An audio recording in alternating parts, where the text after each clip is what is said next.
은혜가 풍성하신 하나님 아버지, 지금도 변함없이 저희를 사랑하여 주시고 지난 한 주간 동안에도 저희의 삶의 터전에 주께서 함께 동행하여 주시며 거룩한 주일을 맞이하여 예배의 자리로 인도하여 주신 은혜 감사를 드립니다.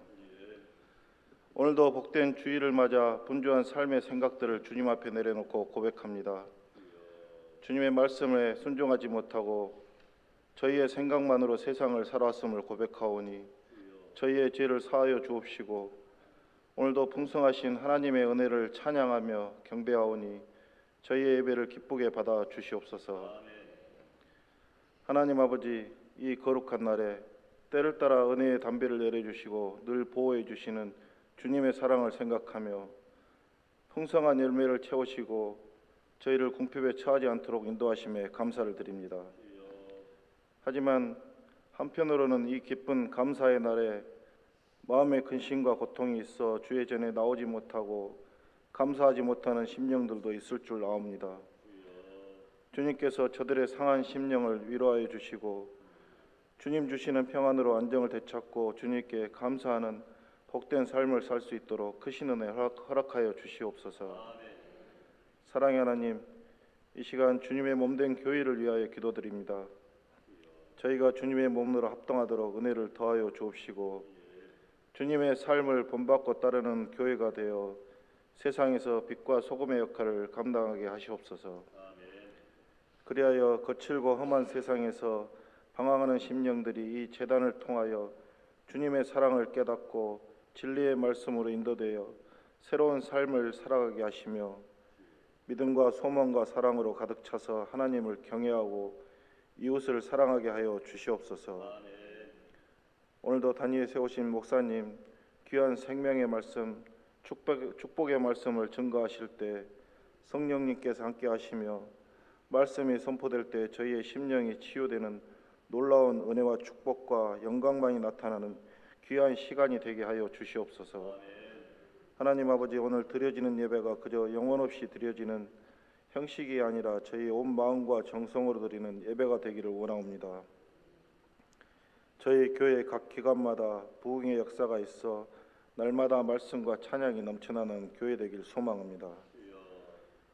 하나님 아버지, 저희 교회 모든 행사의 주인이 되어 주시기를 소망합니다. 여름을 맞이하여 주일학교에서 학예 행사를 계획하고 있습니다. 교회 모든 성도들이 기도로 동참하게 하시고 행사를 준비하는 손길들 위해 지혜와 능력 주시어서 계획하는 모든 행사들이 주님의 영광을 나타낼 수 있도록 하시고 풍성한 열매를 거두는 시간이 되게 하시옵소서. 하나님 아버지, 주님께서 세우신 교회를 위하여 충성하는 손길들을 기억하시고 주님을 향한 사랑과 헌신이 주님 오시는 그날까지 변함없이 이루어질 수 있도록 성령으로 이끌어 주시옵소서. 오늘도 찬양으로 영광 올려드리는 호산나 찬양대의 찬양을 기쁘게 받아 주시옵시고 하늘문을 여시어 풍성한 은혜가 이 예배 가운데 넘쳐나는 시간이 되게 하시옵소서. 살아서 역사하시는 예수 그리스도 이름으로 기도드립니다. 아멘. 하나님의 말씀은 스바냐 3장 14절로 17절까지 말씀입니다. 구약성경 1310페이지에 있습니다. 한 목소리로 봉독합니다. 시온에 따라 노래할지어다. 이스라엘아 기쁘게 부를지어다. 예루살렘 따라 전심으로 기뻐하며 즐거워할지어다. 여호와가 내 형벌을 제거하였고 내 원수를 쫓아냈으며 이스라엘 왕 여호와가 내 가운데 계시니 내가 다시는 화를 당할까 두려워하지 아니할 것이라. 그날에 사람이 예루살렘에 이르기를 두려워하지 말라. 시온아 내 손을 늘어뜨리지 말라. 너의 하나님 여호와가 너의 가운데에 계시니 그는 구원을 베푸실 전능자이시라. 그가 너로 말미암아 기쁨을 이기지 못하시며 너를 잠잠히 사랑하시며 너로 말미암아 즐거이 부르며 기뻐하시리라 하리라. 아멘. 네.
아멘.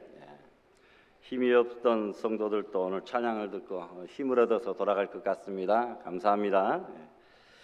똑같은 양쪽 화분 같은 데서 같이 구입했는데 한쪽은 좀 싱싱하니 남아있고 한쪽은 한 절반 정도 잎이 떨어진 것 같아요. 요즘같이 폭염과 무더위에 사람도 지치고 쓰러지는데 이 꽃들도 상당히 힘들고 보대낄 것 같습니다. 우리 성도들 지치지 않고 이 무더운 여름 생수의 은혜 속에서 정말 더욱더 강건하며 평안한 그런 생활 될 수 있기를 부탁합니다. 아침에 차를 타고 오시는 분들은 또 멀리서 그만큼 오시니까 차를 타고 오시겠죠. 고생하셨고요. 또 걸어오시는 분들은 또 걸어오시느라고 얼마나 고생하시는지. 올라오신 분들 또 오르막이네요. 막판에 해필이면 우리 교회가 잿등에 있어가지고 옛날에는 이것이 제일로 높아가지고 교회 지붕 빨간 지붕만 영광통 가는 그 길, 공항 가는 그 길에서 딱 보면 오른쪽에 우리 교회밖에 안 보였다고 하는데 요즘에는 원룸들이 다 가려가지고 밖에서는 뭐 보이지도 않습니다만 오르막이에요. 깔끔하기죠. 성도님들 보니까 땀으로 옷이 젖어 있고 또 범벅이 되어서 올라오는 성도들 보면 좀 안타깝고 죄송한 마음도 있기는 합니다만 어찌됐건 수고하셨어요. 감사합니다. 하나님께서 그들의 노고를 다 아시고 우리의 주님 사랑하는 그 마음 다 기억하시고 오늘 예배를 통하여 풍성하고도 흡족한 놀라운 복과 은혜 베풀어 주실 줄 믿습니다. 오늘 본문은 남왕국 유다를 배경으로 기록하고 있는데 유다 왕국의 14번째 왕 므낫세가 왕에 올랐는데 그는 악한 왕입니다. 우상 숭배자 왕입니다. 예루살렘 성전 안에다가 바알과 아세라, 일월성신 등 온갖 우상을 다 모아놓고 함께 섬기도록 하였고 매일 무당들을 불러다가 구슬하고 점쟁이들을 불러서 점을 치는 악행을 하였습니다. 하나님께서 가만 놔두시겠습니까? 더구나 여러분 몰록이라고 하는 태양신에게 아들을 산채로 불에 태워 제물로 바치기까지 하는 엄청난 죄악을 저질렀다라는 것입니다. 이렇게 악정을 펼치던 므낫세가 죽고 그의 아들 아몬이 15대 왕이 되었는데 아몬은 아버지 므낫세의 정책을 그대로 답습했습니다. 그 아버지의 어떤 그 무슨 선한 아들이 나오겠습니까? 왕이 된 지 2년 만에 쿠데타가 일어나서 암살당하여 죽고 맙니다. 신앙의 부전자전이 좋은 것으로 은혜로 성령으로 부전자전 되어야 될 터인데 악행으로 우상숭배로 불신앙으로 부전자전 되어서는 안 되겠다라는 겁니다. 가정교육의 중요성을 발견하는 장면들입니다. 문제 부모는 있어도 문제 아이는 없다라고 합니다. 부모가 그렇게 살아왔고 그렇게 본을 보이니까 자녀가 잘못된 길로 걸어가지 처음부터 자녀가 잘못된 자녀가 어디 있겠습니까? 아버지 므낫세가 그런 악행을 저지르니까 여러분 아몬이 보고 배운 것이 뭐가 있겠습니까? 가정에서 신앙으로 먹고 마시며 자라며 꿈을 키우는 것, 말씀으로 자녀들을 양육하고 부모가 예배드리고 신앙으로 경건하게 살아가는 본을 보여주는 것, 이것이 얼마나 중요한가라는 사실을 말씀하고 있습니다. 이제 악한 왕 아몬의 아들 요아스가 8살에 16대 왕에 오르게 됩니다. 여러분 그런데 요시야는 어린 나이에도 불구하고 유다 나라를 하나님의 뜻대로 다스리려고 애를 썼습니다만 그러나 당시 유다 나라는 아버지 암몬 왕과 할아버지 므낫세 왕까지 거슬러 가서 거의 60여 년간 깊은 우상 숭배와 죄악에 빠져 있었기 때문에 좀처럼 신앙으로 깨어나지 못하고 있었던 것입니다. 이 시대는 종교적으로 심히 타락하여 그 과거 선조 히스기야 왕의 개혁은 물거품이 되어버렸고 우상 숭배가 다시 만연되기 시작했습니다. 제사장들은 성소를 더럽히며 오히려 율법을 범하였습니다. 백성들도 온전히 주님을 떠나 배반한 자들이 많이 생겨났습니다. 사회적으로 불의와 부정이 극심하였던 그런 시기였습니다. 여러분 무엇을 깨닫습니까? 요시야가 아무리 과거의 잘못을 깨닫고 이제는 내가 말씀대로 나라를 올바로 신앙으로 개혁해야 되겠구나 그렇게 마음을 먹어도 여러분 그것을 과거에 굳어졌던 죄악의 관행들을 고치기가 뒤집기가 그만큼 힘들고 어렵더라라는 것입니다. 여러분 불신앙이 길어지면 헤어나오기가 어렵습니다. 결석도 적당히 한두 주 해야지 한 달 넘어가고 석 주 넘어가면 여러분 다시 신앙으로 회복하고 예배자리에 참여하기가 그렇게 어렵더라라는 겁니다. 우상 숭배가 깊어지니까 좀처럼 회복이 안 됩니다. 시험에 오랫동안 빠져 있으면 안 됩니다. 즉각적으로 깨닫고 뉘우치고 회개하고 빨리 주님 앞에 돌아오는 길만이 사는 길이지, 시험 기간도 길어지면 완전히 사탄의 마귀의 노예로 살아가기 마련입니다. 여러분, 한번 추락하면 반등하기가, 다시 비상하기가 그렇게 어렵더라라는 것이죠. 요시아가 말씀으로 다시 한번 이 유대 나라를 개혁하려고 힘썼지만 과거에 그 첩첩이 쌓여졌던 그 죄악과 악행을 하루아침에 고치기가 어렵더라는 것입니다. 하나님은 스바냐 선지자를 통하여 오늘 1장 3절의 말씀에 사람과 짐승을 진멸하고 공중의 새와 바다의 고기와 사람을 지면에서 멸절하리라. 얼마나 악행이 극심하였으면 이렇게 하나님께서 모든 것들을 다 진멸하겠다고 말씀합니까? 6절에는 여호와를 배반하고 쫓지 아니한 자와 여호와를 찾지도 아니하며 구하지도 아니한 자를 멸절하리라 하면서 대노하셨고, 사람들은 물론이고 피조 세계 전체를 다 멸하시겠다고 하나님께서 말씀하시는 그런 지경에까지 떨어졌다라는 것입니다. 1장 또한 15절에 보니까 그날은 분노의 날이요 환난과 고통의 날이요 황무와 폐괴의 날이요 캄캄하고 어두운 날이요 구름과 흑암의 날이라.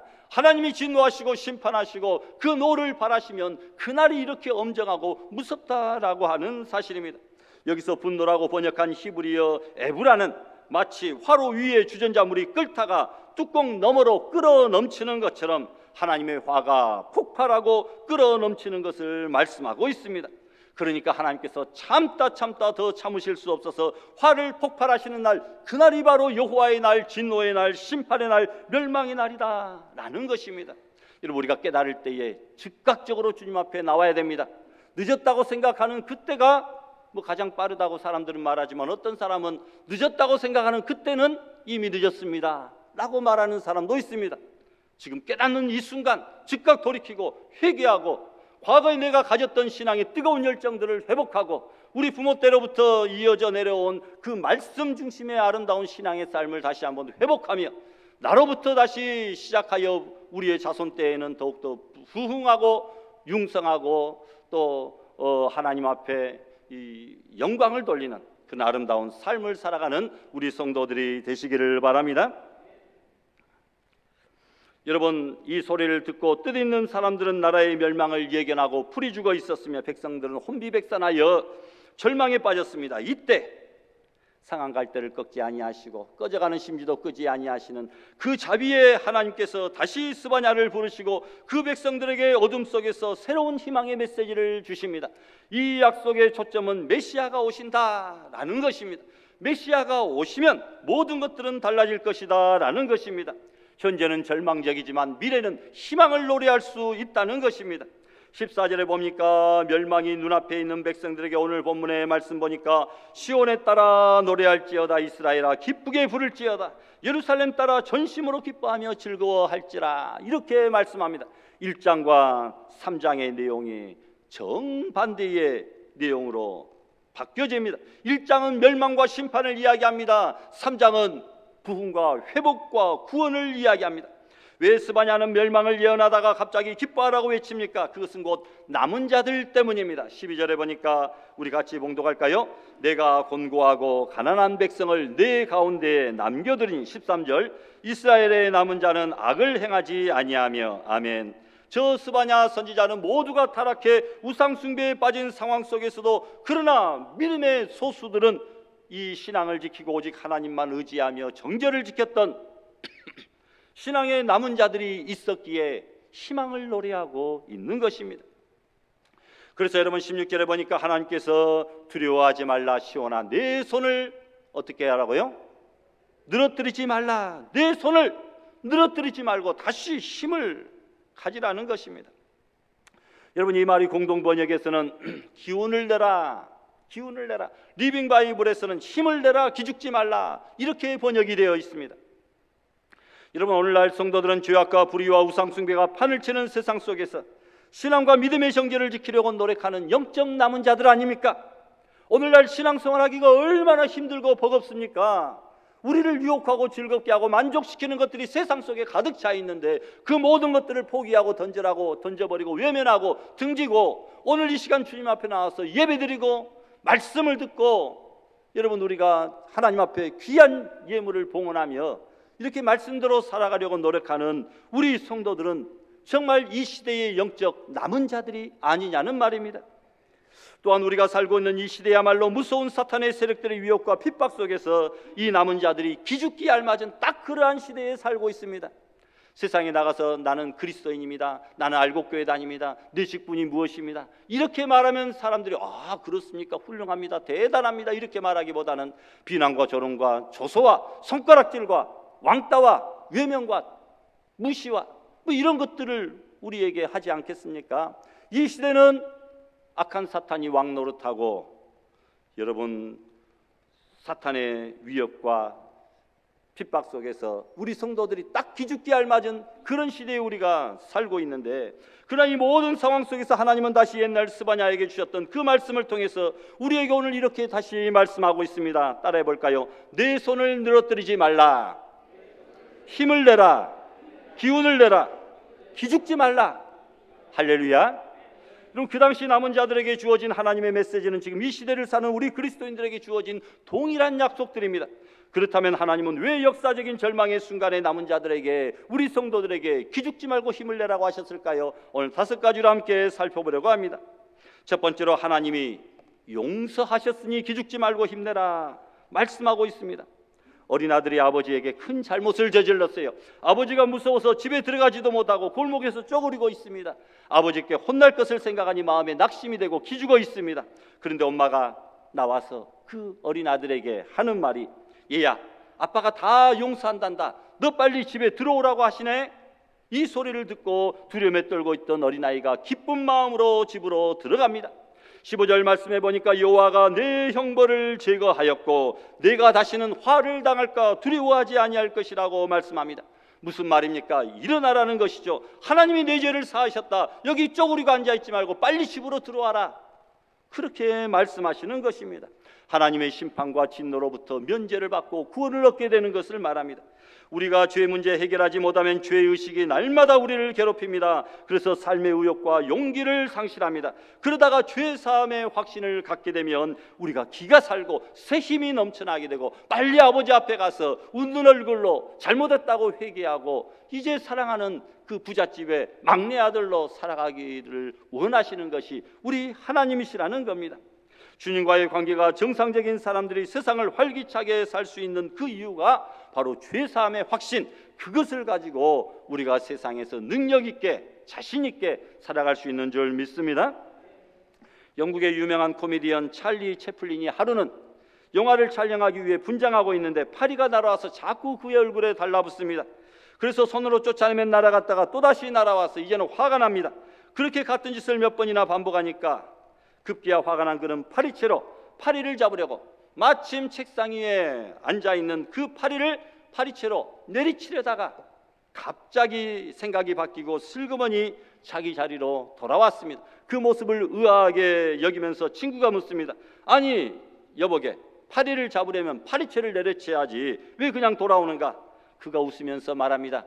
아, 파리 그놈이 말이야, 자기 두 손으로 싹싹 빌라고 살려달라고 용서해달라고 이렇게 애걸 하지 않겠나? 그런데 내가 어떻게 그를 죽일 수가 있겠어? 그냥 용서해 주기로 했지 라고 대답을 하더라는 겁니다. 찰리 채플린다운 그런 생각이죠. 여러분, 파리도 잘못했다고 두 손으로 싹싹 비니까 채플린도 죽이지 않고 용서해 주었다는 것 아닙니까? 하물며 우리 하나님은 어떤 분이십니까? 사랑의 하나님이십니다. 그 하나님께서 자녀된 우리가 하나님 앞에서 회개하고 용서를 구할 때에 왜 용서해 주지 않겠습니까? 반드시 용서해 주시고 우리를 회복시켜 주시고 뿐만 아니라 더 큰 놀라운 복까지 허락하여 주실 줄 믿습니다. 다윗을 한번 생각해 보십시다. 밧세바를 범한 간음죄와 그 죄를 감추기 위하여 남편 우리아를 전방에 보내어 죽게 한 살인죄까지 범했습니다. 간음죄, 살인죄 두 가지를 더했으니까 얼마나 큰 죄입니까? 그러나 다윗은 눈물로 침상을 적시면서 자기의 죄를 깨닫고 하나님 앞에 회개합니다. 그리할 때 그 엄청난 죄를 지은 다윗이었지만 하나님은 다윗의 죄를 깨끗이 용서해 주시고 기억조차 하지 않으셨습니다. 그리고 다윗에게 큰 복을 주심으로 이스라엘의 위대한 왕, 지금도 유대인들 이스라엘 백성들에게 가장 존경하는 사람이 누구냐 물어보면 다윗을 손꼽을 정도로 가장 위대한 왕이 되게 해주셨다는 것입니다. 이것이 바로 하나님의 용서입니다. 때에 따라서 우리는 범죄할 때도 있습니다. 그러나 하나님 앞에 두 손 들고 나오기만 하면 하나님께서는 우리의 죄를 깨끗하게 용서해 주시고 우리를 회복시켜 주실 뿐만 아니라 오히려 더 큰 놀라운 축복으로 덧입혀 주시는 줄을 믿습니다. 여러분, 우리가 기죽지 말고 힘내고 살아야 될 이유가 바로 여기에 있습니다. 모든 죄가 예수 그리스도 안에서 사해졌으며 죄 사함 받은 후에 우리의 모든 지은 죄도 자백하기만 하면 다 용서받는다는 사실.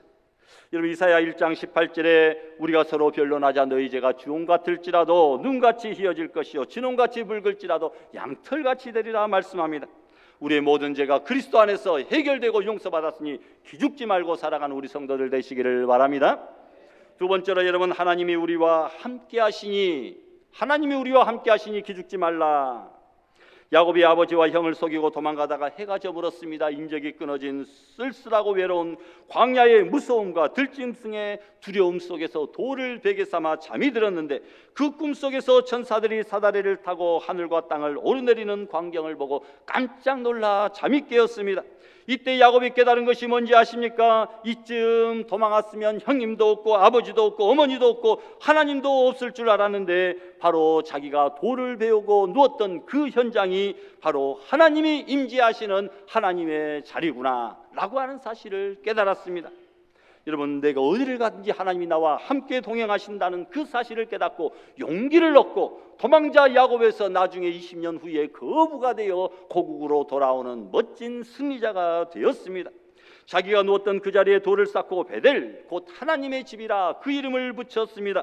여러분, 광야에 가서도 군대에 가서도 해외에 가서도 그 어느 바다 깊숙한 곳 하늘 높은 곳에 우주에 날아갔다 할지라도 하나님은 반드시 그곳에 계셔서 저와 여러분과 함께 동행하시고 도와주시는 분이신 줄을 믿으시기를 바랍니다.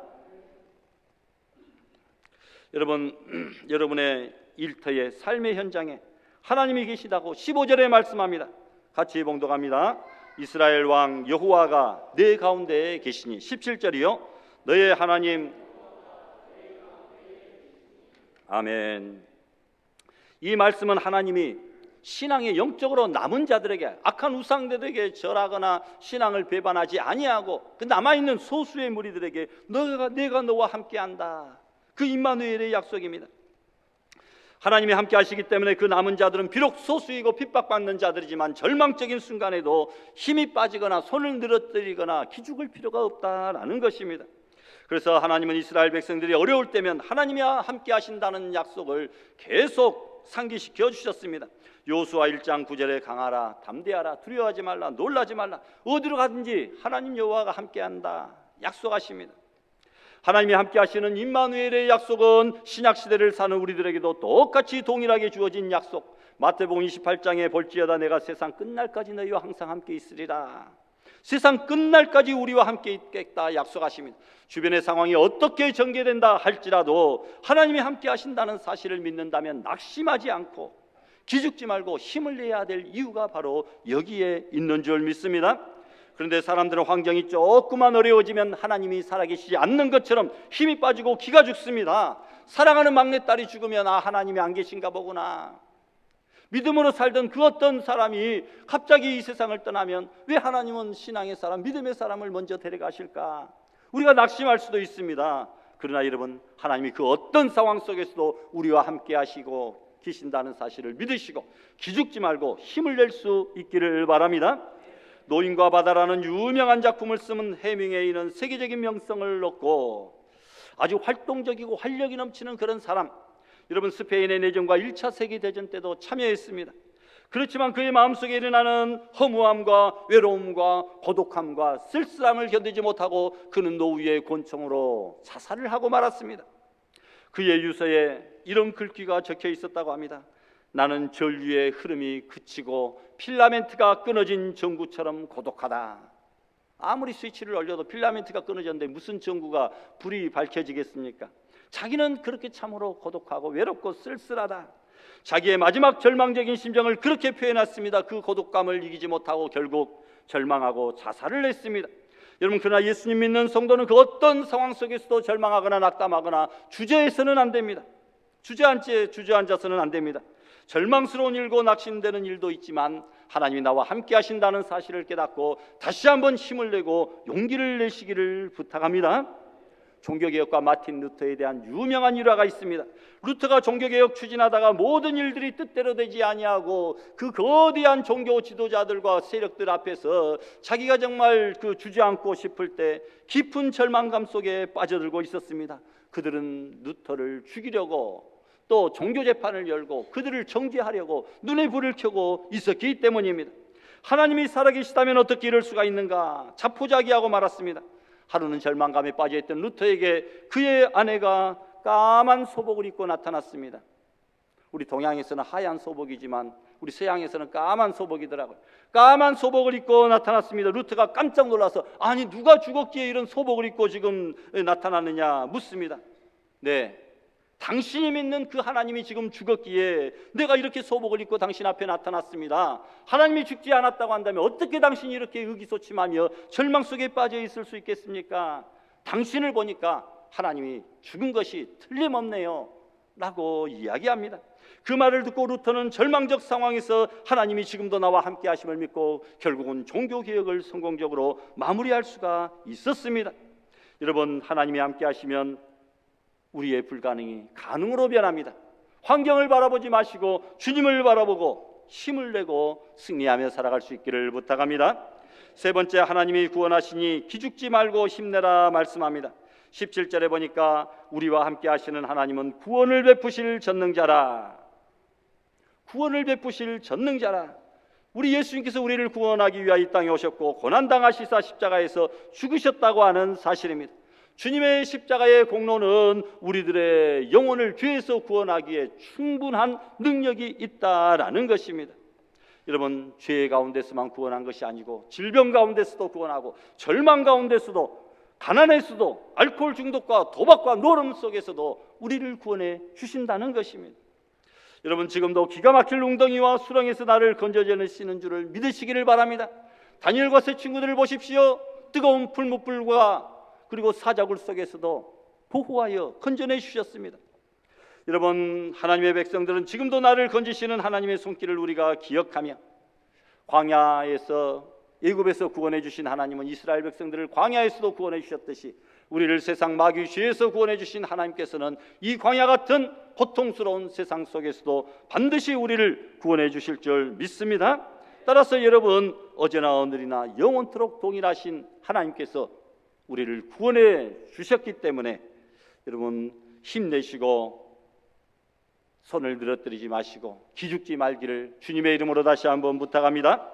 네 번째로, 잠잠히 사랑하시는 하나님이 계십니다. 주님은 나를 인하여 기뻐하신다. 나로 말미암아 기쁨을 이기지 못하시고 너를 잠잠히 사랑하시고 즐거이 부르며 기뻐하신다고 17절에 말씀합니다. 하나님이 나를 얼마나 사랑하시는지 나로 말미암아 기쁨을 이기지 못하신다. 현대어 성경에는 그가 너를 맞이하여 환호성을 올리며 기뻐 뛰시는 모습이 마치 명절 잔치 때와도 같으니라, 이렇게까지 번역을 했습니다. 여러분, 어느 분은 외동아들이었는데 결혼해서 아들 셋을 낳았습니다. 자식들이 얼마나 예쁜지 자식들이 보고 싶어서 퇴근할 때에는 그냥 걸어가는 법이 한 번도 없었다고 합니다. 항상 뛰어갔다고 합니다. 이것이 나를 향한 하나님의 사랑의 심정입니다.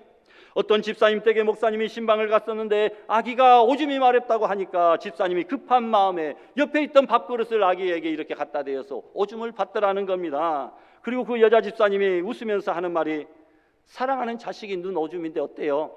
밥그릇 깨끗하게 씻으면 되지요 라고 하더랍니다. 여러분, 부모가 자식을 이렇게 사랑한다면 우리를 사랑하시는 하나님의 사랑은 어디에 비교할 수 있겠습니까? 여러분, 하나님은 자식을 사랑하는 것 이상으로 우리를 사랑하십니다. 시편에 보니까 내 부모는 나를 버렸으나 여호와는 나를 영접하여 주신다. 또 이사야에 보니까 신랑이 신부를 기뻐한 같이 내 하나님이 너를 기뻐하신다. 여러분, 신랑이 신부를 맞이하던 날 얼마나 기뻐하던가요? 우리 하나님이 우리 성도들을 그렇게 기뻐하신다고 말씀합니다. 하나님은 천사들을 보고 기뻐하지 않습니다. 하나님의 자녀가 된 저와 여러분만이 하나님의 기쁨의 유일한 대상이 되는 줄 믿습니다. 세상에서 우리가 별 볼 일 없고 모순이 많아도 하나님은 우리를 사랑하시기에 한 사람 한 사람을 바라보며 기뻐하고 즐거워하시고 그리고 독생자 예수님을 보내 주셨다라는 겁니다. 소리내어 요란스럽게 사랑하지 아니하시고 잠잠히 사랑하신다. 집에다 현수막 걸어놓고 확성기 동원하고 포스터 붙여가며 사랑합니까 부모님이 자녀를? 아니죠. 요란을 떨지 않아도 부모님은 우리를 깊게 사랑하시는 줄 우리가 믿습니다. 너희 하나님 여호와가 너희 가운데 계시니 그는 구원을 베푸실 전능자시라. 그는 너로 인하여 기쁨을 이기지 못하시며 너를 잠잠히 사랑하시며 즐거이 기뻐하시리라. 우리가 이렇게 복음성가를 지어서도 이 본문을 부르고 있지 않습니까? 시간이 되면 같이 부르려고 했는데요, 뒷순서가 있습니다. 마지막으로 여러분, 역전 인생을 보장하셨으니 기죽지 말고 힘내라 말씀합니다. 20절에 내가 너희 목전에서 너희의 사로잡힘을 돌이킬 때에 너희에게 천하 만민 가운데서 명성과 칭찬을 얻게 하리라. 사로잡혔던 자들이 다시 돌아오게 만들고 칭찬과 명성을 얻게 하는 역전의 은혜를 우리에게 베풀어 주시겠다고. 지금 망해가고 있는 백성들, 절망 중에 있는 백성들에게 내가 너희를 다시 모아서 회복시켜 줄 것이다. 그리고 지금은 이웃 나라에게 짓밟히지만 그때에는 온 천하 만민들 앞에서 너희가 칭찬과 명성을 얻으리라. 나중에 높여지게 된다는 겁니다. 여러분, 하나님은 역전의 명수입니다. 자식 문제로 분인나에게 고통당하던 한나가 기도하자 하나님은 사무엘을 허락하여 주셔서 분인나를 이기게 하셨습니다. 에서의 칼을 피해 외삼촌 집으로 도망하던 야곱이 하나님을 의지하고 기도하자 하나님은 야곱에게 더 큰 민족으로 만들어 주셨습니다. 형들의 미움받아 애굽의 종으로 팔려간 요셉이 하나님 앞에서 흔들림 없는 신앙생활을 하자 형들이 결국은 요셉 앞에 무릎을 꿇게 되었습니다. 사울은 다윗을 죽이려 했으나 하나님은 다윗을 점점 강성하게 하셔서 사울의 왕관을 다윗에게 넘겨주었습니다. 유대인의 원수 하만은 모르드게와 유대인들을 진멸하려고 하였지만 하나님은 에스더의 간절한 기도 들으시고 원수를 자기 함정에 빠지게 하시고 유대인을 구원해 주셨습니다. 유대인의 진멸의 날이 구원의 날이 되었습니다. 사탄은 주님을 십자가에 못 박아 죽이려고 하였지만 우리 주님은 3일 만에 부활하셔서 사탄의 권세를 깨뜨려버리고 머리를 박살내는 역전의 드라마를 펼치신 줄 믿습니다. 말씀 맺습니다. 하나님은 저와 여러분의 인생에도 개입하셔서 오늘날 역전의 드라마를 만드시는 분입니다. 지금 힘듭니까? 낙심이 됩니까? 힘이 빠졌습니까? 기가 죽었습니까? 걱정하지 말고 하나님 앞에 부르짖고 회개하고 기도하시면 전능하신 하나님이 우리의 삶에 직접적으로 개입하시사 역전성을 만들어 주시고, 여러분, 죄악된 세상, 원수가 왕노릇하는 세상, 의인들과 성도들이 핍박과 고난을 받고 내 뜻대로 되지 않는 것 같은 그런 세상 속에서 손을 늘어뜨리지 말고 힘을 내고 승리하며 살아가는 복된 성도들이 다 될 수 있기를 주님의 이름으로 축원합니다. 할렐루야.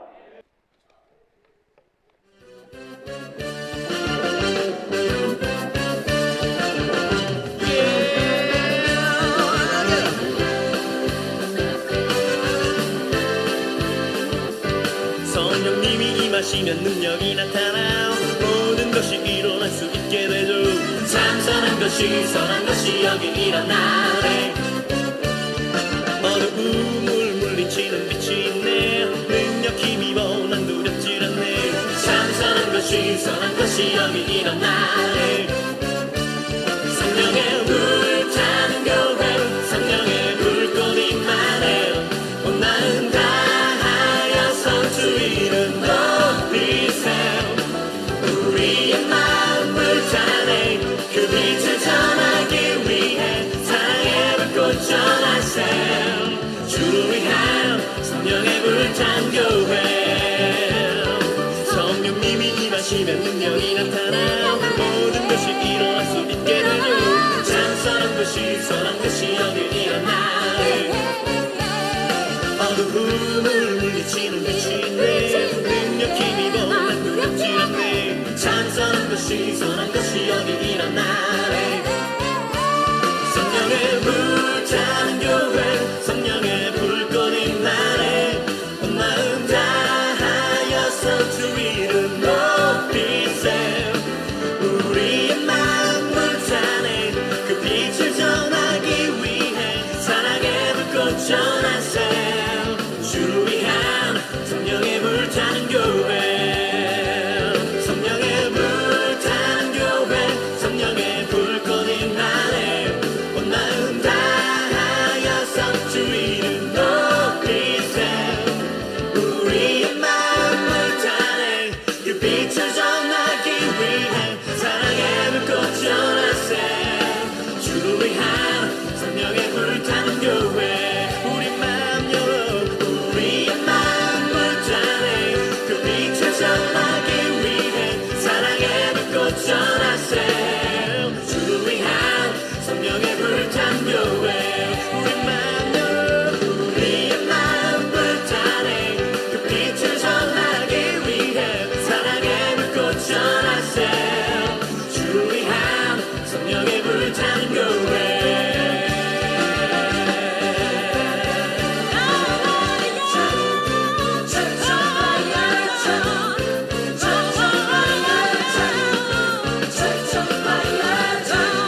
왜 십자가를 지셨나 하늘 귀한 영광 버리고 왜 십자가를 지셨나 하나님의 아들임을 버리고 왜 물과 피 쏟으셨나 아무 죄 없으신 어린 양 왜 물과 피를 쏟았나 초록 멸시하는 나를 위해 그저 사랑하기 때문에 너무 사랑하기 때문에 이토록 못난 날 이토록 약한 날 위하여 십자가를 택하셨네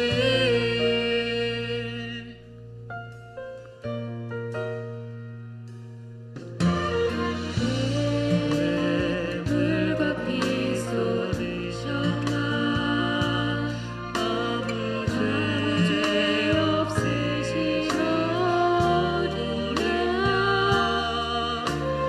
왜 물과 피를 쏟았나 초록 날씨하는 나를 위해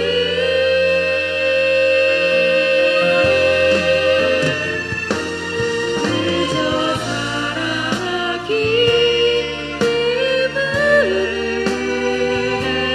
너무 사랑하기 때문에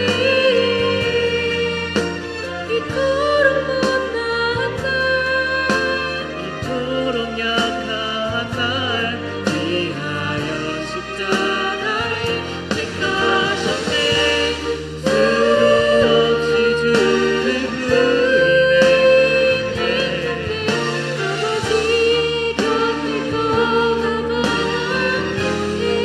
있었네 주를 향해 돌 던질 때 나도 함께 있었는데 사랑받을 것 하나 없는데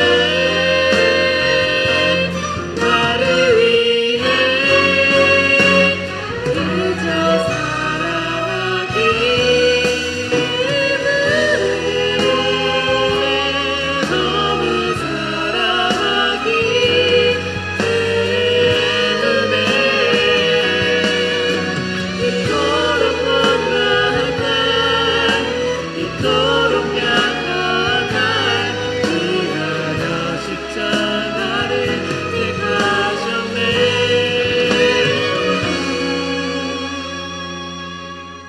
이토록 못난 날 이토록 약한 날 위하여 십자가를